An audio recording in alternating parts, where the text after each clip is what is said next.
Aboard the mighty airship Windswift, 4 valiant captains of the Order of Astari are tasked with hunting down the madmen who would bring back the Dragon Overlords. These are the adventures of the Windswift. Hello and welcome to episode 2 of Bacon Battalion and the Adventures of the Windswift. I'm joined by my usual players, Con, Mutaru, Blackston, and Freddy. What? Alright, we've got Dice of Destiny to tell us who is going to give us a recap of last week's episode, and it will be number 3, that is Simon. Alright, so the last time in the Windswift series, the motley crew of the Windswift got sent to test their metal and their ship against a bigger, heavier one, but less maneuverable ship, the Kadan Duchy. In this test, many heroics were done, many great plans came to fruition. However, not everything went as planned, as at one point, the Kadan Duchy just exploded in a giant ball of green flame, and then was sucked in a magic vortex and disappeared almost entirely. Not my fault. Trying to find out what exactly happened, the crew then continued to search the ship and quickly got information from the ship's engineer that someone tried or tries to get into his engine room, which is strictly off limits. Shortly thereafter, we found these white humanoid creatures with their arcane runes buzzing on their bodies, and trying to interrogating them and easily overcoming them with force, they quickly started to almost hum with arcane energy as their entire body turned blue and the runes started to glow, ebbing and flowing with the energy. Quickly figuring out, after seeing the duchy explode previously, we came to the conclusion that to see if these prisoners could fly. Well, they couldn't. And thus ended this horrifying experience for this crew of the Windswift. Absolutely, leaving them, well, lower now, over the Taneb Desert, located in the Sajet Empire, and directly above an area known specifically as the Glass Plains of the Shattered Sands, which is a part of the desert within the Sajet Empire that has turned to rather dangerous razor glass, over which the ship now is hovering. Your last commands were to the Oracle aboard the vessel to get hold of your Deacon, your controller, to communicate the loss of the Kadan Duchy, and she reported that she was being blocked somehow. And that's where we resume. Right, through the speaking horns on the vessel all around you, there comes her very calm voice. I wish to report that I am now ready to send your message to the Deacon. Please, will you assemble in the Oracle room? Excellent. Yeah. Very interesting fellows, our little visitors. Well, I certainly hope there was no one down there. Throwing them off so suddenly, I would definitely feel remiss if I were to say that I took into account any Sajet that may have possibly been traversing the desert below before we threw those walking white bombs off our vessel. I wouldn't worry. I think we had sufficient altitude. Yes.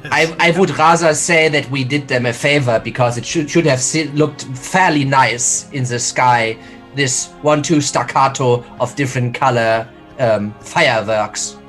Did no one else hear what that thing said? Yes, I heard it too. It said it to me before when I tried to investigate. I heard it. It spoke in Elvish, and it said, "We found a way." That's right. Indeed, we found a way. We are coming. I definitely think that's related with dragons. And the other, I would almost agree, because the one thing that stood apart is it did not have any lips. Very like snakes, perhaps. Dragons. Always dragons with us. Why can't it be giant flying butterflies? Why can't it be pleasant things? Why is it always dragons? Because those are things that we're trying to keep out, not giant butterflies. They're usually friendly, I would. Con, are giant butterflies always friendly? You know more of this than we do. As long as you're not a flower, I suppose so. All right. You assemble. I think we should check in with our, onboard communicator. You assemble in the oracle room and adopt the 4 cardinal points around her diminutive and rather cold form. As a vampire, she does her best to make herself as presentable as possible by putting on large amounts of rouge and other forms of makeup. But there is the ever-present smell of the grave which accompanies her, and that there is nothing she can do about it. Calmly, she reaches her hand out towards you, Mutaru, as the communications master of this vessel. And there is a faint glow around her hand as the symbol of the Order of Hystaria illuminates, and her eyes roll back in her head, and suddenly you have an open gateway, Master of Communications, to your Deacon, a gentleman by the name of Redavich Varda. A Skype call. Yes. Greetings, Deacon. This is Mutaru from the Windswift. Can you read me?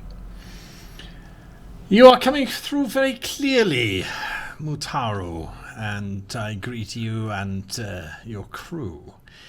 What have you to report? I wish I were communicating under better circumstances. It is my heavy burden to report that Sorry, I lost the other ship's name. Carden Duchy. The Carden Duchy has fallen. I do not understand. Well, I wouldn't say necessarily that it has fallen. It just disappeared, more or less. During the training exercise with the Windswift, there was a large explosion of magical energies that seemed to originate from the ship. A large conflagration of green flames gathered in a large sphere around it before imploding and taking the ship with it. We can't be certain if the ship itself had been destroyed with no wreckage to be found, but obviously there is no trace of it or its crew. I do not understand. You were using their new dry fire ammunition, were you not? I thought this was not going to cause any damage to the vessel. We had invaded. Indeed, which brings me to the second part of the report. Upon viewing the explosion, we began searching our own vessel for signs of sabotage after our engineer reported some strange sightings around the entrances to the engine rooms. We had discovered several creatures, pale white skin with pits for eyes filled with blue light and mouths with no lips. They seem to be using runes as magic to try and sabotage our own vessel, but we managed to apprehend them. However, before we were able to properly question them, they began to glow and pulse. We deduced that they were in fact the very bombs that may have possibly been responsible for the destruction of the other ship, and jettisoned them immediately, which in turn proved to be a correct decision as they detonated above the sky of the desert. I do not understand. Yes, continue. The only two details that we really learned were, one, they tried to get into the engine room. Right. And two, they said to us after the brief interrogation that they found a way and that they were coming, whatever that might mean. Yeah, which we can... And we managed to speak with them in Elvish. Yes.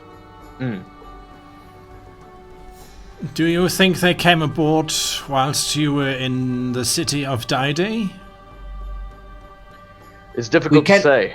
They had, according to Griam, they had some magical abilities. They could teleport.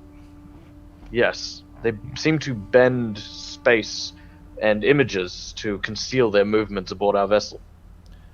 But they physically were pretty weak. And easily hurt as well. I am no mage, but is it not... Were you not conducting your training exercises at the regulation height of a mile above the surface? We were. That is... Yes. I'm not a mage, but I don't think that one can teleport a mile. These are different creatures, and we don't know of all of the potential abilities. And I don't think any other mage can also make themselves a bomb of that category, which, again, the green flame, I'd like to ask the engineers later, but that might have been their engines exploding within that giant cosmic implosion. Tell me, have you managed to identify where they came from? No. No, but suffice to say that regardless of their abilities, the previous stop being Daide would probably be the first suspect. If they were traveling with us for a long time, they would have had plenty of opportunity to spring a trap or an ambush long before this incident. Which points to a more recent arrival, as would also point to what they said. They found a way. From where? We don't know yet. Right. I will relay this information to the Lord Archon himself directly. I think it is far too important to simply go through the usual channels. What is your current plan now? Well, we were intending to descend and see if we could track down any survivors among what small bits of debris remained of the Kadar vessel. We are hoping to find some form of explanation as well by examining the damages done to our own ship from the attack as well. Yes, and maybe we should also investigate the town itself. Ask if they've seen any of these odd creatures. You mean Daide, yes. Daide. Daide or Dajar? You are closer to Dajar. But we left in Daide, so the only way would be...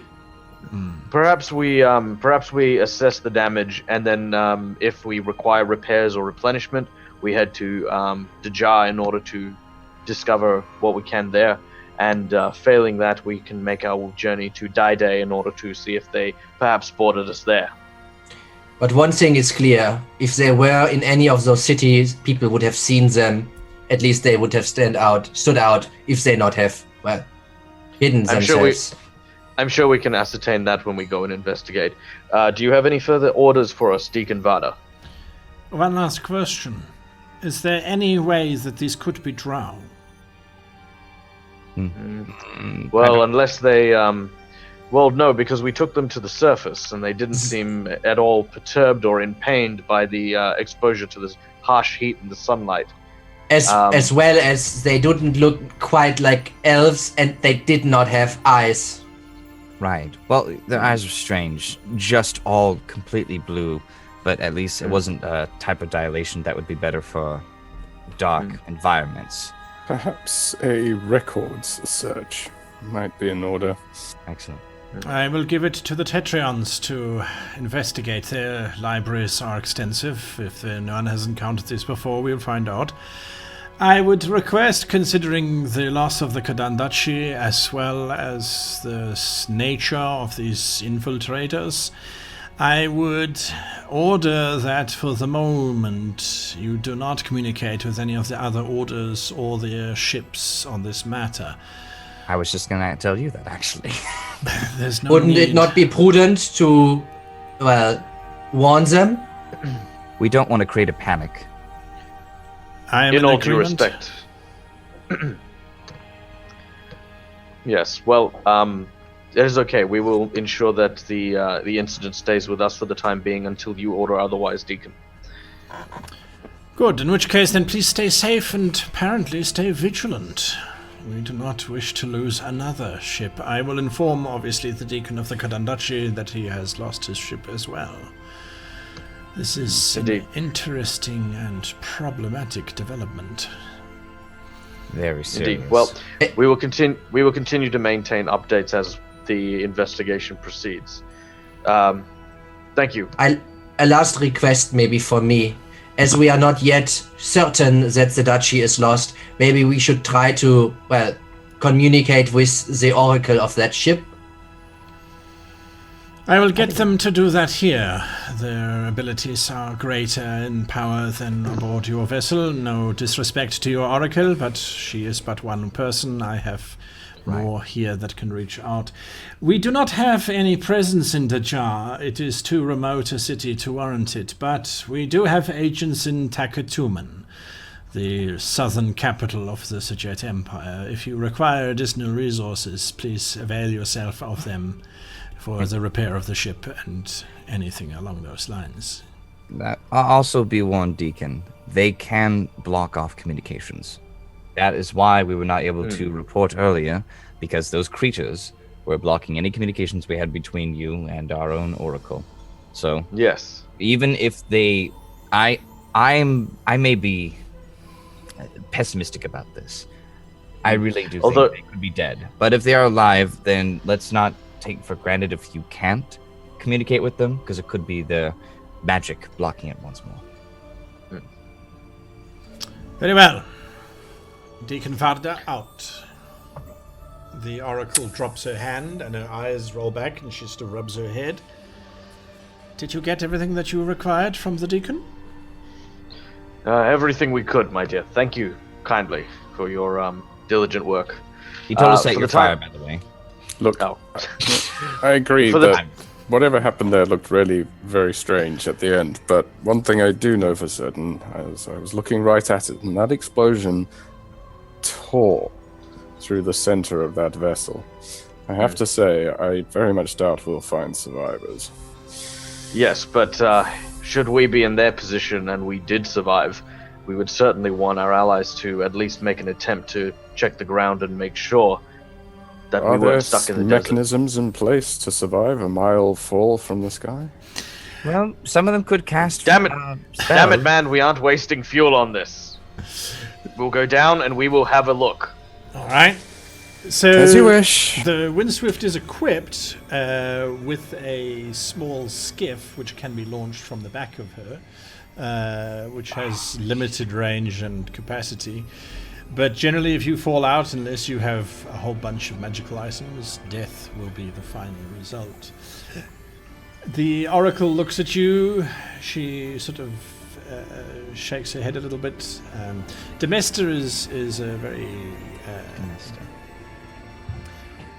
dedicated individual, but because of the way that she has to survive by being fed animal blood rather than the usual method for a vampire to survive, she is often weakened with these communications, especially when everyone is talking through her, as she sort of has to channel all of the minds. So she bows and goes over to a bunk bed, which is fashioned very much like a coffin, crawls inside and closes the lid. Just like Demester out. Alright. Just Okay. Connection Okay. lost. So, yes. So set a course. Down. I find First Mate Jasani and ask her to get some crew to go over the ship from stem to stern. Very well, sir. Make sure there's nothing untoward tucked into any nook or cranny anywhere. Am I to take it that by untoward, sir, that you mean these little white exploding men? Or anything that looks out of place. Very good, sir. You can rest assured we will find it if it is on this ship and does not belong here. Thank you. She turns and she summons up Badger and a few others. Yes, sir, she says, stopping shortly. if you find anything, don't touch it. Absolutely. We will summon you at once.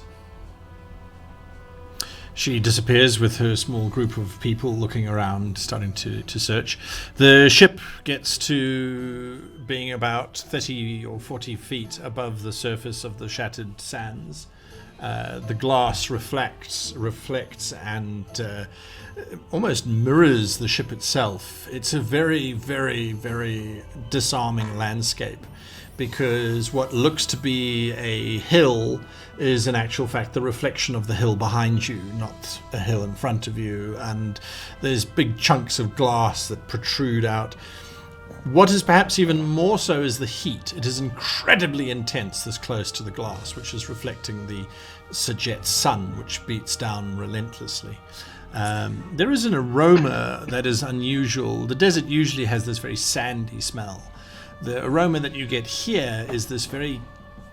It's almost a cutting scent of sterility. There is very little aroma in the glass itself. Cutting. Yes. A little higher, if you please, Ensign. I'd like to be a bit more air between us and those jags. Can the skiff maintain any kind of altitude?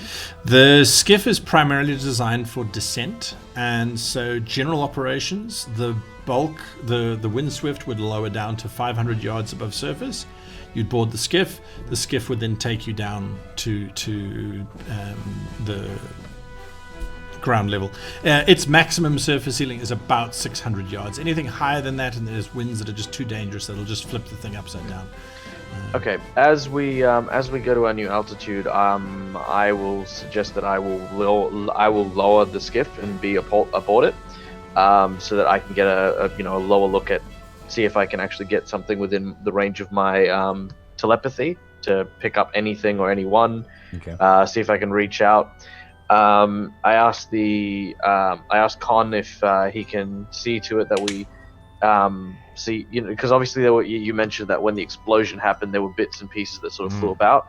If we can plot at least maybe 3 main spots which that debris may have landed, and visit them before we head to Dajar. All right, that's not a problem. Graham, what are you doing? I'm actually going to speak to Blackstone for a little bit. All right. Yeah. So we heard them saying those things, but they did say in Elvish. It makes me think again. If they were about the drow, it makes me think if they were related with any dragon related plots, why wouldn't they be speaking in Draconic? Unless they're using potential Elvish powers just to get through the anchors. well, obviously I know the same as you do. But their bodies looked a little bit like a mix between human and elf, maybe? Right. Maybe a homunculus of sorts? So someone might be making them. Perhaps. I wouldn't want to explode if I were, well, me. No, I wouldn't either. But we're going to have to make some kind of investigation in one of these cities. But I definitely agree with going back to Day for that. All right. Someone has to have seen them. I don't think so, but it is, well, a lead we need to take. Con, Up. are you joining the search with Mutaru? Well, at his request, I've gone to the map room Right, to sort of plot out these. and just done a quick,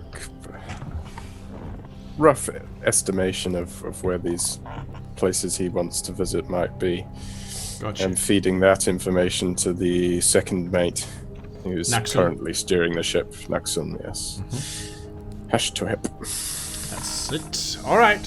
So I'm assuming Blackstone, you and Graham will participate in the search area. It's quite extensive in terms of looking for things. We have like looking glasses or the like, trying to Yes. kind of take a look. Oh, I don't know how disrupted these glass It is. areas are, but I would assume that if it is not very disrupted, that if something big fell into it, it would leave a mark that you would Yes. be just able to see somehow. The challenge is not finding where the debris fell. The challenge is figuring out what's debris and what's reflection or mirror. So there is a large area where the glass has literally shattered up into these sword-length shards which stick out in all different directions. Yes, Will help. if you're going to walk amongst it, it will be quite difficult. Naxun, as you are getting onto the skiff, because he's Sajeti and he's from this area, I would beseech you, please, to be very careful when you are moving amongst the glass. if you like, we could possibly get the glass cutters. They understand this area much better than we do. If there's Please. Well, how far away are those? time. They are maybe 150, 200 miles. Not far. Oh, I thought you meant they were on board the ship. No. That's what, like, in top speed, 6 hours. Like, Yeah. three.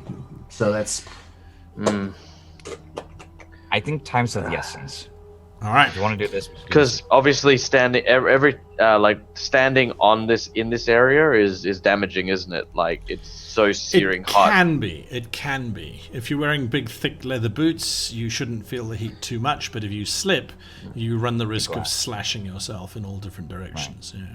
and also with the sun like reflecting off of the glass as well, just all of it just being distorting. Time is As your chief Don't medical go into officer, a valley because of the concave. Like, they're just like... I strongly advise going on the surface. Against going on the surface. All right. So you're going to take the Oh, skiff out. a bed of glass. Well, no, I wasn't going to go on the surface. I was just going to lower the skiff to All right. that area Surface because level. obviously, if we're looking at it from above, then you've got all the reflections. Whereas if I'm on the ground level, I could look around and I could see, okay, there's a big kind of see-through warped area there. That's a hill, and there's something solid. It's just from a different vantage point. So you said that the problem isn't to find it, generally, the general area, but to find the specific place where it lies, right? Correct. The non-mirage, if you so will. Exactly right. Oh, that's right. So we would be able to see what fell down.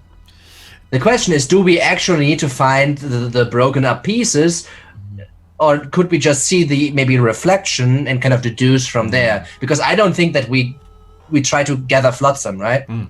No. All right. Okay, so now we will move into a skill challenge because I love them, and it'll help move us along. So this requires from the four of you, I will ask for a skill. One of you will make the challenge check. Once you have done so, you can't participate again until everybody else has had their turn.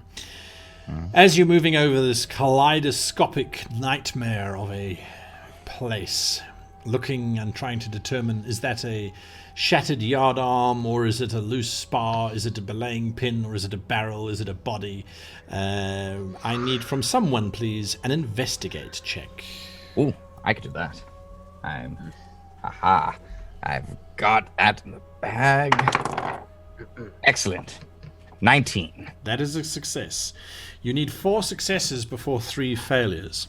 You start to identify quite quickly between the useless rubble, the bits of wood and things that contain nothing of value, and you start to narrow down your search. Someone needs to give me a survival check, please. I can do that.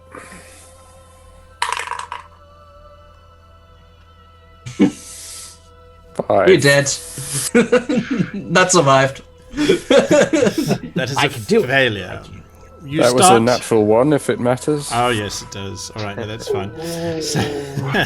So you, because this is Failure of a druid. This is an area that you are completely. This is so not a druidic space. This is perhaps why you're so affected.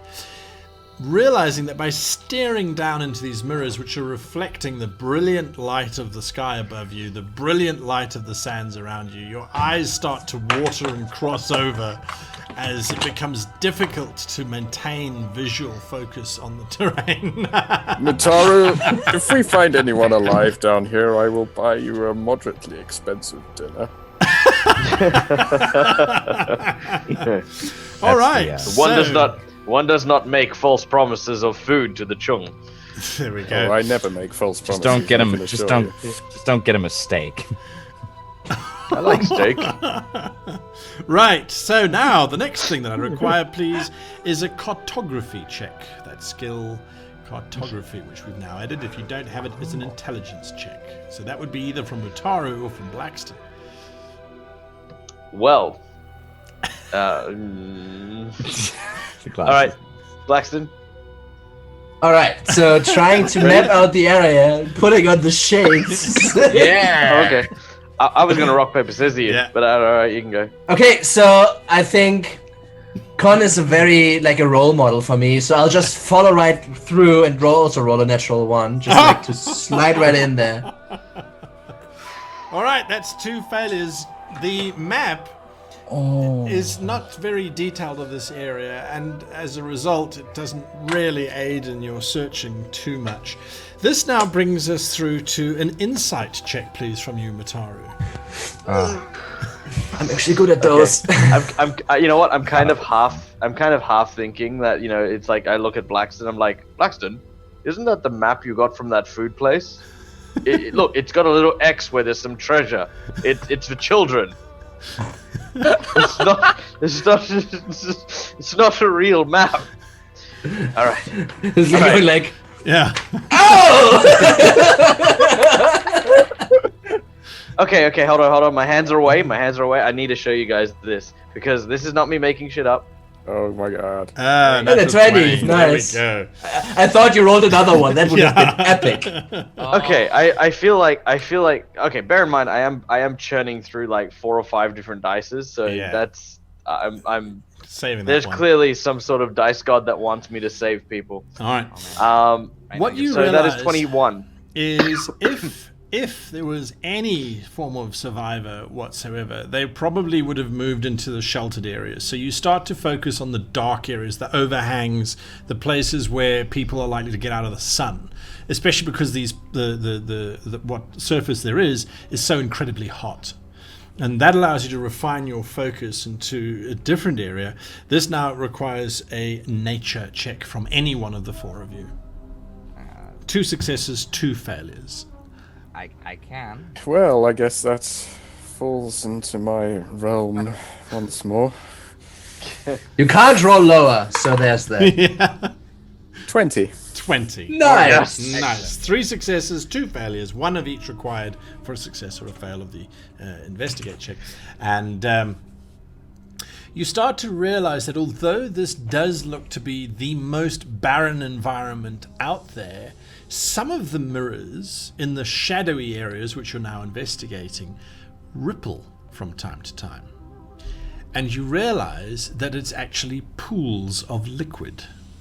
This may have provided sustenance for somebody or someone.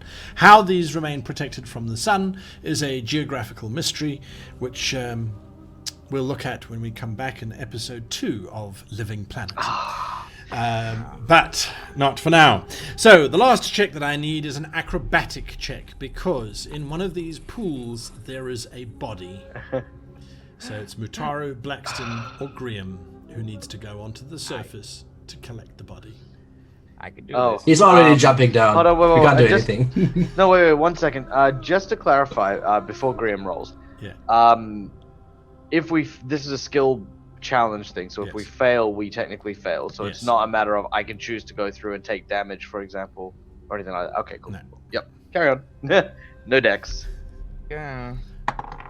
Aha. 18. 18 is a success. So you have completed the skill challenge successfully. And what happens as a result is, as you are climbing down towards that pool of water, the glass gets colder and colder and colder as you get deeper into the shadowy areas, until eventually you get to the pool of liquid. There is a problem, however, and it becomes almost immediately apparent when you get to the body. The person is dying. It is a human, young boy, maybe 15 or so in age, and as you get over to him, he rolls over onto his back, breathing stertorously, and his lips have gone this weird, dark shade of almost black. And there's a trickle of what initially you would think is water from his mouth, only you realize that it is still mirror-like. This is not water, it is mercury. That seems poisonous. He's literally struggling to breathe. I climbed up a rope, right? Yeah. Okay. Taru, can you lift us, please? I'm gonna All right. hold on to the boy. It's not and, difficult. You hoist him up Yep. onto the skiff itself. Con, this boy's dying. I got it. You got it? Easy. Really? Blackston I have this shit down. is busy Sound going like the through boy's dying. his manuals. The boy is... All right. So he appears to be leaking mercury from his mouth. No, what now you discover is that obviously he took a great big handful of water, swallowed some mercury, and the rest is just what's dribbling out of his mouth. You have a plan, Blackston? I do.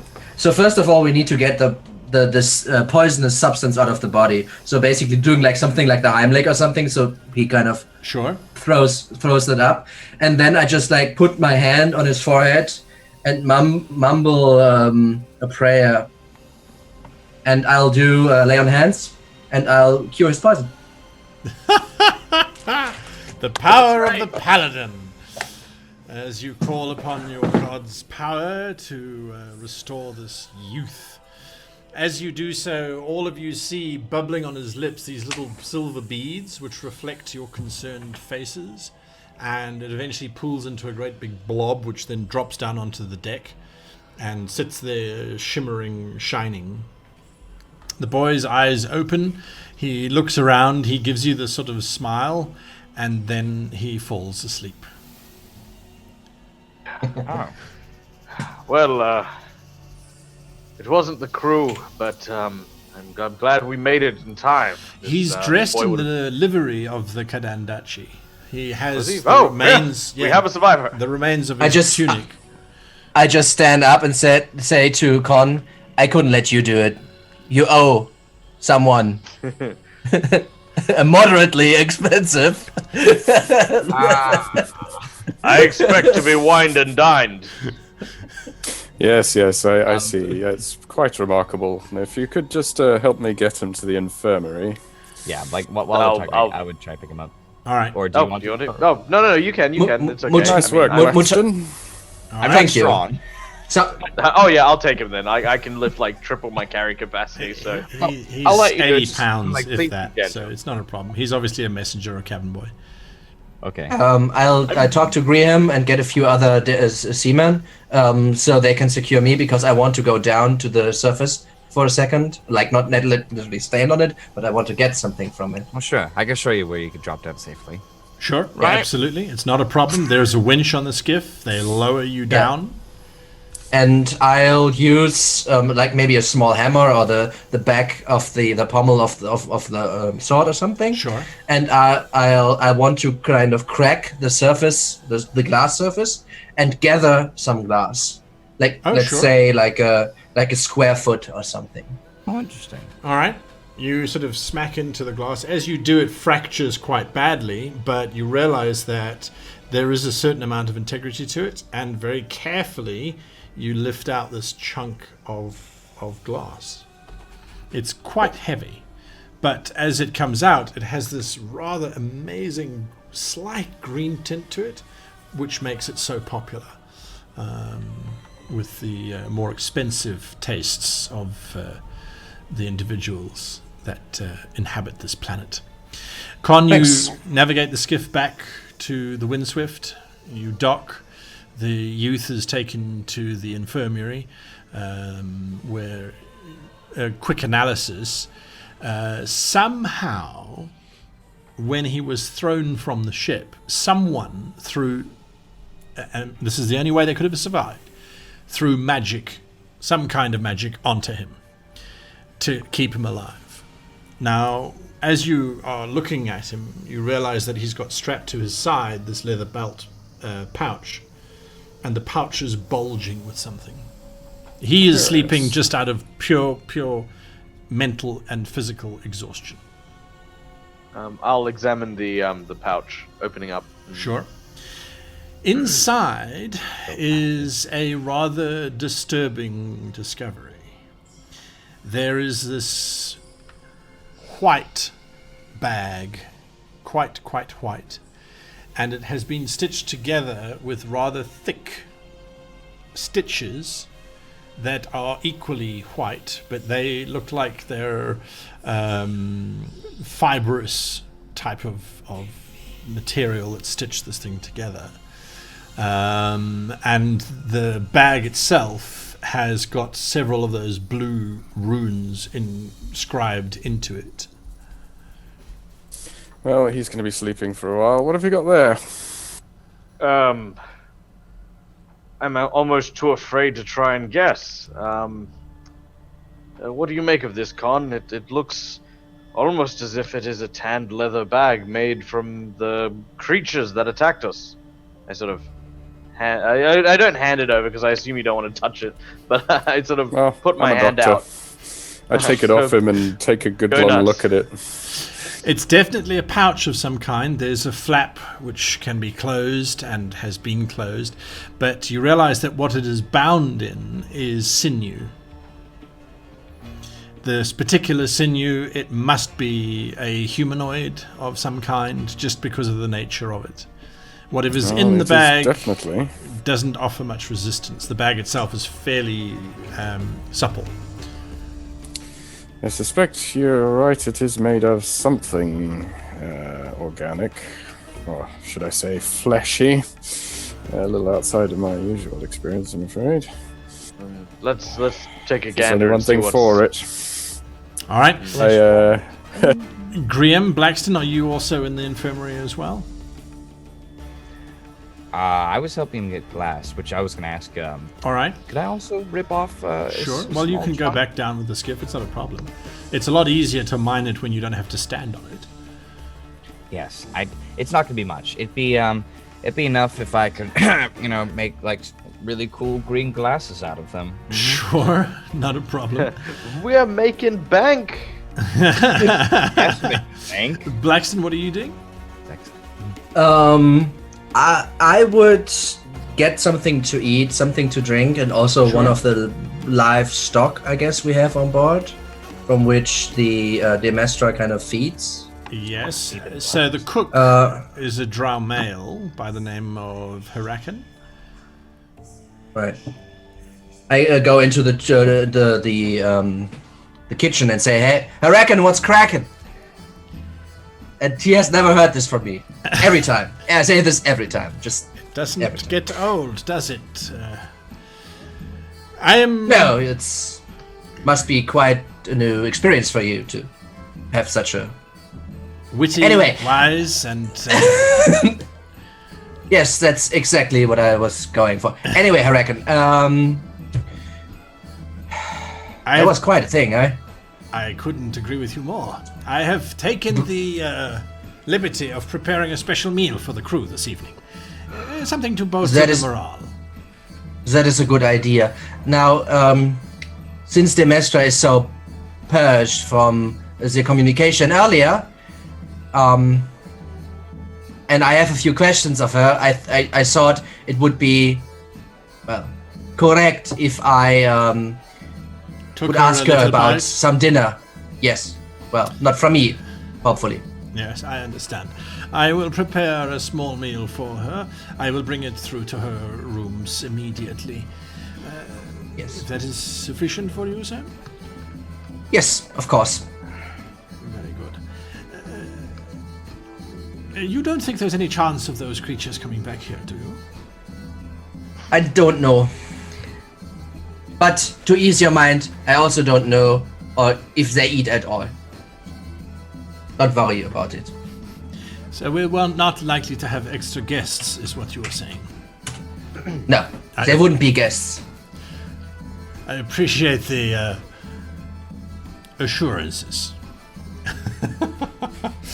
Back to Con and Mutaru.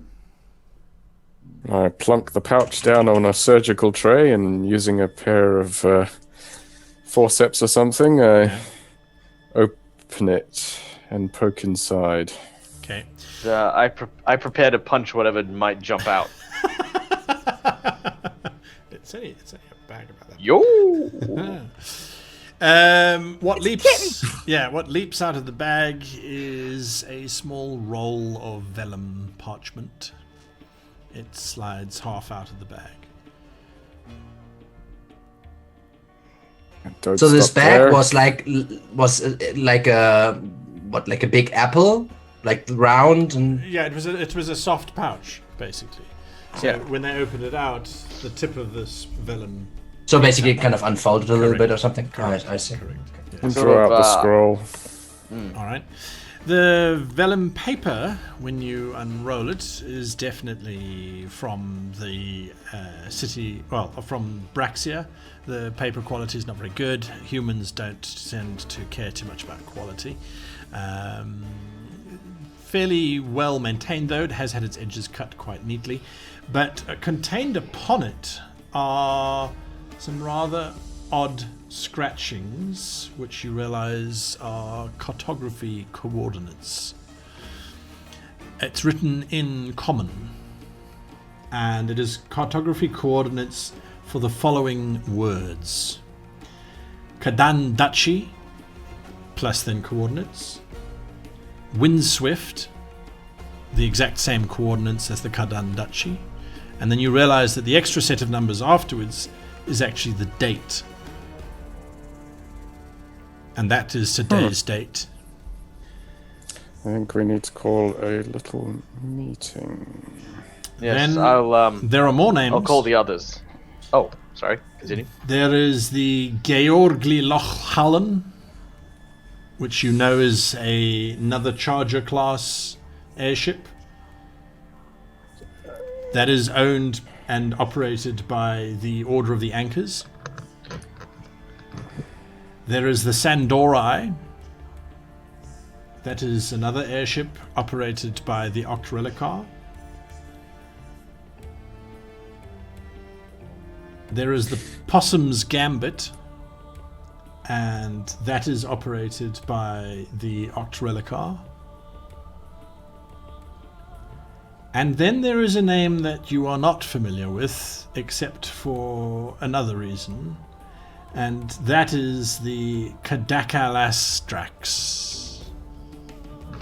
The reason why you're familiar with the name is that is the name of a black dragon that was slain during the Dragon Wars 500 years ago. As a result, even writing it onto paper is technically an act of treason, and something that would warrant your investigation to begin with. It's never butterflies. I'm going to quickly erase that note there. It also has a set of coordinates and a date.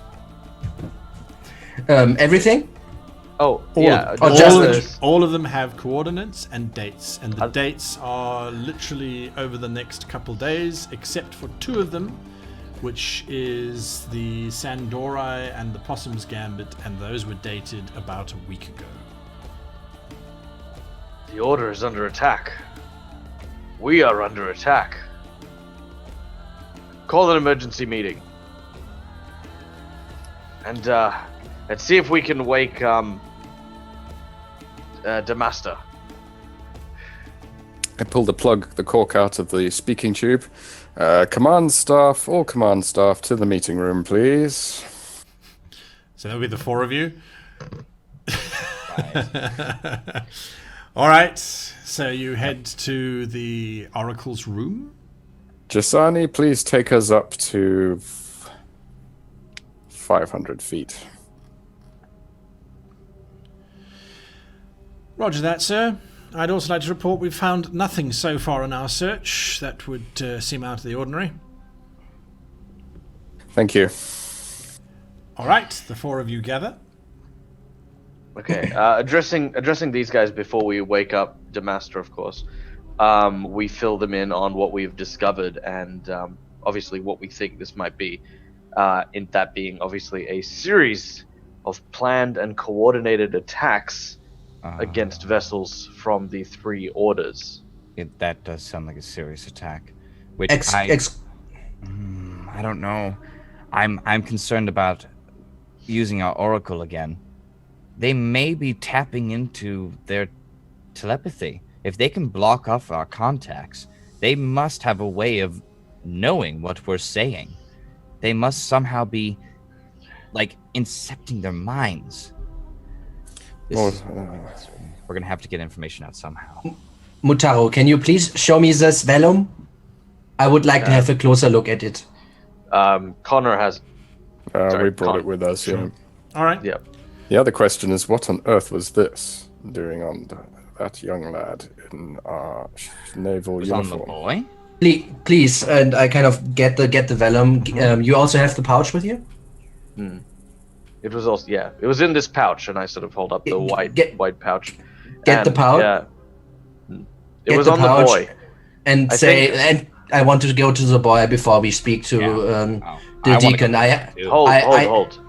The boy is exhausted, and the boy is well and truly injured. I think. I do not want to speak with him.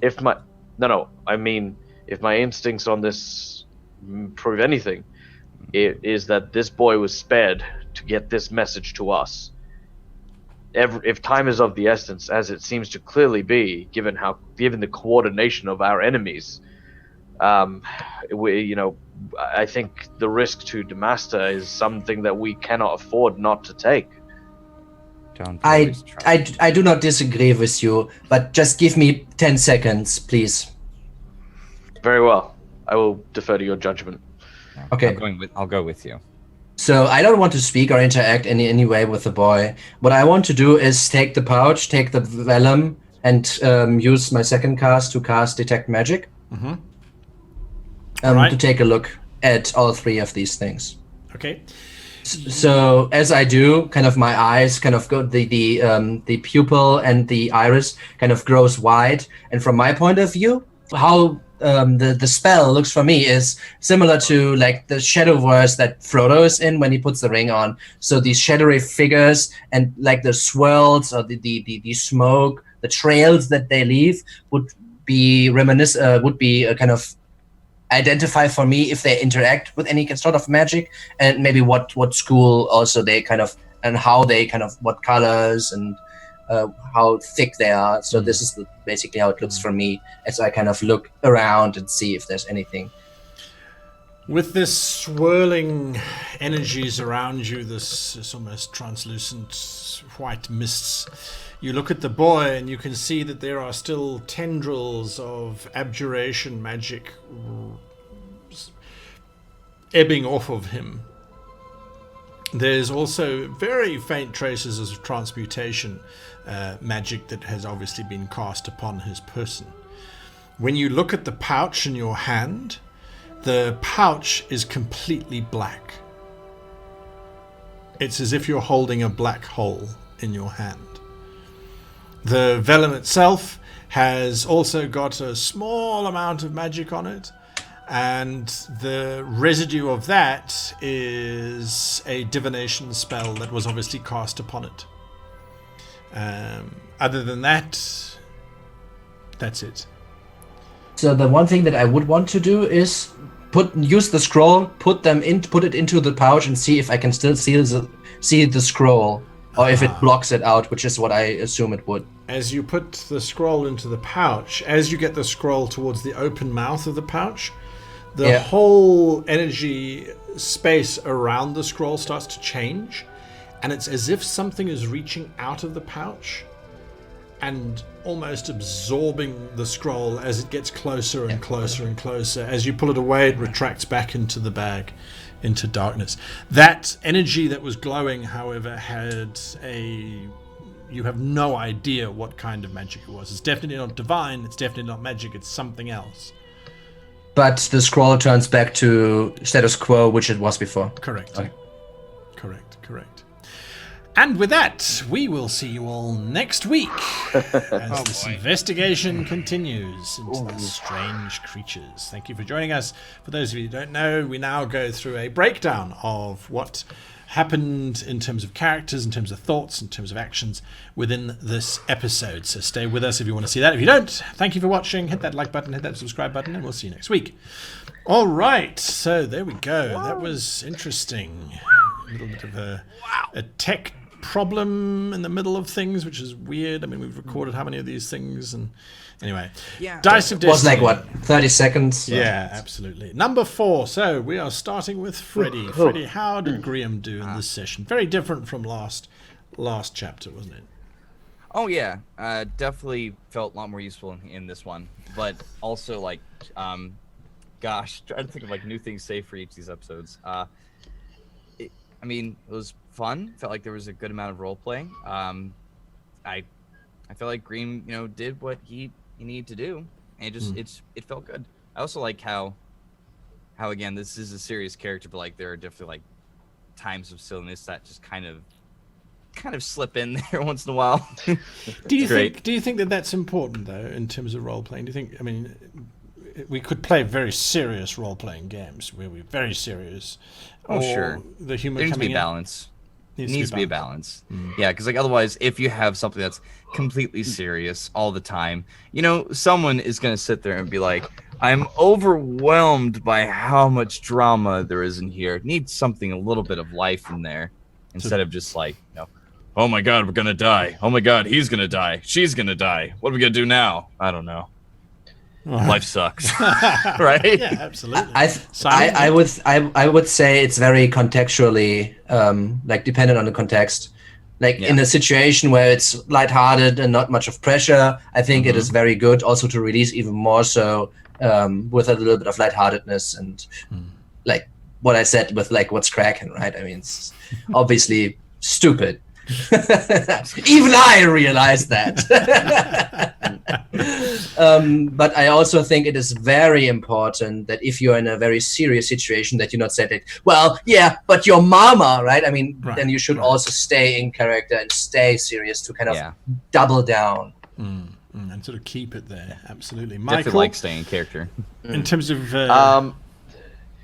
Yeah, no, it was very interesting for Mutaru, I think, this time, because Mutaru, I think, when a calamity occurs, because of the way Mutaru's character is, he is very, I suppose, very quick on the initiative. He reacts to situations and tries to get stuff done. I think this episode today, Mutaru was definitely in a position where it was everything, like the actual impact of what had just happened, finally set into everything. And I think we got to see a different side of Mutaru, one where he was, because he is a protector and he's generally a kind person by nature. And like, I mean, even at the point where Con basically took a stand and said, hey, we should probably go take care of this. Mutaru was very, no, we cannot abandon people. We can't even risk abandoning people. And like he's just beside himself. Which, again, continuing the kind of train of thought that we've been going with, is an incredibly serious and almost like obviously dramatic air to the show. But it was really cool to see like there were moments where that humor kind of played in, like, hey, if you find someone, we'll buy you dinner, and obviously the back and forth.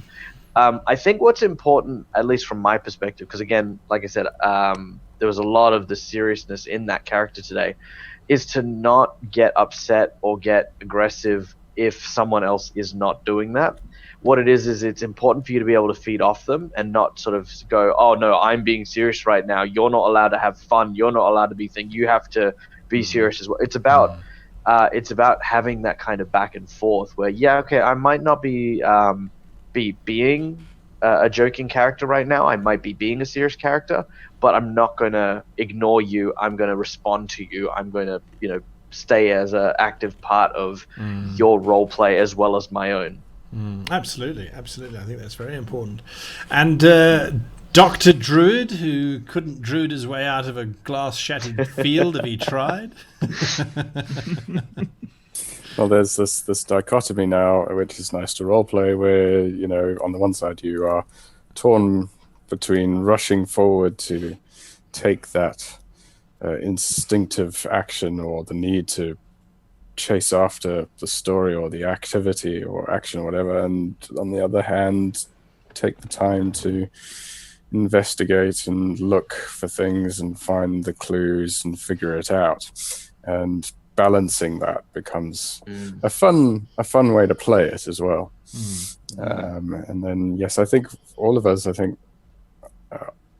what I'm enjoying is that we're able to fairly intuitively pick up the ball and run with it and maintain tone between each other. And I think, this helps for players to try and listen out for that. Like Michael says, like we help each other out as a group to carry the things forward and to keep the sort of immersion levels going, if you will, by being in character and not necessarily just devolving to numbers and mechanics.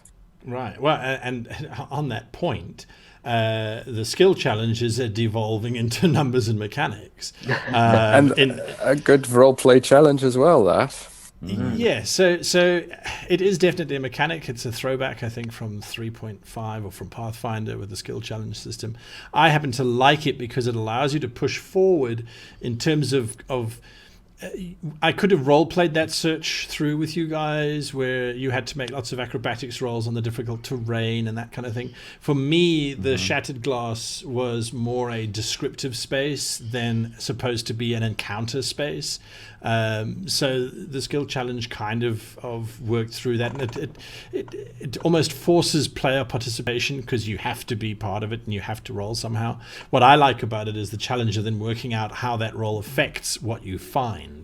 So the original skill challenge didn't prescribe that after every roll you then describe the advancement or the missing opportunity with a success or a failure. I do that to try and keep the narrative there, but I also do it to try and move the narrative forward quite quickly. So it's like, all right, you want to search for bodies? Okay, cool. Here we go. Here's some interesting things, and you learn different things depending on what your roles are, whether they're a failure or a success.